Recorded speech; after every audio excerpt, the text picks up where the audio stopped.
নাহিদ, এই শরণ এবং নাহিদ এই দুজনের আমরা নাম পাই। তো পরবর্তীতে আমরা শরণকে আবার আমাদের হেফাজতে আনতে সমর্থ হই এবং শরণকে জিজ্ঞাসাবাদ করে শরণের কাছ থেকে একই ধরনের স্বীকারোক্তি পাই এবং শরণকে বিজ্ঞ আদালতে যখন আমরা প্রেরণ করি, শরণও বিজ্ঞ আদালতে নিজেদের অপরাধ স্বীকার করে দোষ স্বীকারোক্তিমূলক জবানবন্দি প্রদান করেন এবং আমরা নাহিদকে এখন পর্যন্ত গ্রেপ্তার করতে সমর্থ হইনি। নাহিদ পলাতক আছে।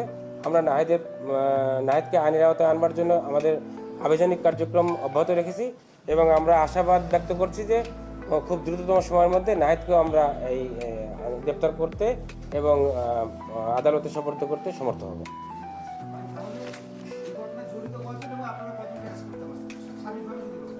আমরা একদম যারা এই টিমের সঙ্গে জড়িত, যারা এই অপরাধের সঙ্গে জড়িত, তাদের মধ্যে আমরা 4 জনের নাম পেয়েছি। বাকি আরও 2-1 ছিল, কিন্তু তাদের কোনো ইন্টেনশন ছিল না এবং তারা এই ঘটনাগুলো জানতো না। মানে যখন বন্ধুরা একত্রিত হয়, অনেকে কিন্তু না জেনেও একসঙ্গে হয়, মানে একত্রিত হয় একটি প্রোগ্রামে যাওয়ার কথা যখন বলে। এই 4 জনের বাইরে আরও 2-1 ছিল, তাদের ব্যাপারেও আমরা ব্যাপকভাবে জিজ্ঞাসাবাদ করেছি, কিন্তু 4 জনের 3 জনকে তো অলরেডি 164 করেছে, 164 তারা জবানবন্দি দিয়েছে। আমাদের কাছেও তারা স্বীকার করেছে যে বাকি যে 2-3 জন ছিল তাদের সম্পৃক্ততা নেই, তারা কিছু জানতেন না। মূলত ইন্টেনশন ছিল হচ্ছে রবিউল ওরফে হৃদয়ের, এবং হৃদয়ের ক্লোজ অ্যাসোসিয়েট ছিলেন ফয়সাল, এবং ফয়সালের পরে নাহিদ। তো আমরা এই 4 জনের নাম পেয়েছি। 4 জনের মধ্যে 3 জনকে কিন্তু আমরা ইতিমধ্যে গ্রেপ্তার করতে সমর্থ হয়েছি। বাকি আছে একজন নাহিদকেও আমরা গ্রেপ্তার করব। এর বাইরে যে 2-3 জন আছে তাদেরও আমরা নাম পেয়েছি। তাদের বিষয়টি আমরা যাচাই বাছাই করছি যে এরা কিন্তু সবাই কিশোর, তাদের সবার বয়স 16, 17, 18 এর মধ্যে, এবং অনেকে আছে স্টুডেন্ট, যার কারণে একটু সেন্সিটিভ ইস্যু। আমরা একটু যাচাই বাছাই না করে, নিশ্চিত না হয়ে আমরা কাউকে আমরা হেফাজতে আনতে চাচ্ছি না, যার কারণে আমরা একটু গভীরভাবে নিবিড়ভাবে পর্যালোচনা করছি এবং যাচাই বাছাই করছি।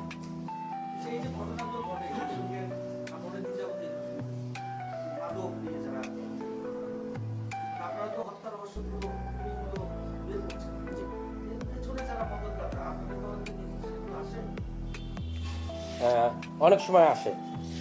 আমরা যখন ওই একটি ঘটনা উদ্ঘাটন করি, ঘটনার পরে মানে বিহাইন্ড দ্য স্ক্রিন কারা কারা থাকে আমরা সেই পর্যন্ত কিন্তু যাই। তো এখানে আসলে যে কোশ্চেনটি আপনি করলেন যে মাদক সেবন, তারপরে হচ্ছে আপনার কিশোর গ্যাং, এগুলো আমাদের পারিবারিক বন্ধনের যখন অবক্ষয় হয়, আমি পূর্বেই বলেছি যে এই ছেলেটির বাবা মা সেপারেটেড, সে ব্রোকেন ফ্যামিলির সন্তান এবং তার বাবা মা ভিন্ন ভিন্ন জায়গায় বিয়ে করেছে। তো যখন সে বাবা মার আদর পায়নি, তারপরে নানা নানির কাছে এসে বাধ্য হয়ে থাকতে হয়েছে এবং আর্থিক সংকটের কারণে তার লেখাপড়া হয়নি, এই সার্বিক পরিস্থিতিতে তার মধ্যে ফ্রাস্ট্রেশন গ্রো করেছে এবং সে একটি সময় এলাকার যারা বখাটে মাদকসেবী সন্ত্রাসী তাদের সঙ্গে মিশেছে। এবং প্রত্যেকটি ঘটনার পেছনে যদি আপনি যান, আমরা যেহেতু স্টাডি করি, যারা এই সমাজের মাদকসেবী বলেন বা যারা ছোট কিশোর অপরাধী বলেন, এদের কিন্তু কোনো না কোনো মানে পারিবারিক প্রবলেম আছে। আইদার তার পারিবারিকভাবে তার বাবা মার ব্রোকেন সংসার, অথবা বাবা আছে মা নেই, অথবা বাবা মা একজনও নেই, অথবা বাবা মায়ের অশান্তির কারণে তার অশান্তি দেখে তার মানে বড় হওয়া, এই সমস্ত প্রেক্ষাপটে তার মধ্যে যখন এক ধরনের ফ্রাস্ট্রেশন জন্ম নেয়, তখন সে কিন্তু ডিরেলড হয়ে যায় মূল পথ থেকে। তখন সে মানে অন্যদিকে চলে আসে, ডাইভার্ট হয়ে যায়।